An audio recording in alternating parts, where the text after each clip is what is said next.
한국에 수출한 화학물질의 행선지를 알 수 없다. 대북 제재도 제대로 하지 않을 것이다.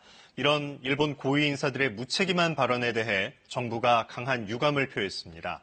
국제기구에 의뢰해서 실제 누가 위반했는지 진실을 가려보자고 제안했습니다. 보도에 홍성희 기자입니다. 청와대 국가안보실 1차장인 김유군 NSC 사무처장이 카메라 앞에 나섰습니다. 이례적으로 브리핑을 자청했습니다. 유엔 안보리 전문가 패널 또는 적절한 국제기구에 한일 양국의 4대 수출 통제 체제 위반 사례에 대한 공정한 조사를 의뢰할 것을 제의합니다. 누구 말이 맞는지 따져보자는 겁니다. 검진 결과 잘못이 발견되면 우리가 사과하겠지만 그렇지 않다면 일본이 즉각 조치를 취하라고도 했습니다.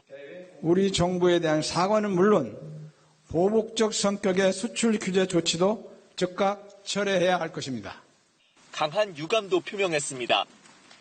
일본 고위 인사들이 근거도 없이 우리 정부가 대북 제재를 이행하지 않는 것처럼 무책임한 발언을 하고 있다는 겁니다. 역공도 폈습니다. 일본은 수출 통제를 잘 지키고 있는지 자문해보라. 일본의 위반 사례를 철저히 조사해야 한다고도 했습니다. 이와 관련해 국회에선 일본이 과거 전략물자를 이란과 중국 등에 일수출했다는 자료들이 공개됐습니다. 2006년 10월 이후 적발된 사례가 16건이라는 겁니다.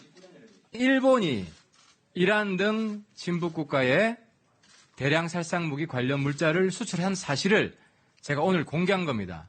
그것도 일본 경시청의 자료를 가지고 정부는 대북 제재를 철저히 이행하고 있다고 했습니다. 자칫 북한을 자극할 수도 있는 발언이었는데 이를 감수할 정도로 진실 규명 의지가 강하다고 청와대 관계자는 전했습니다.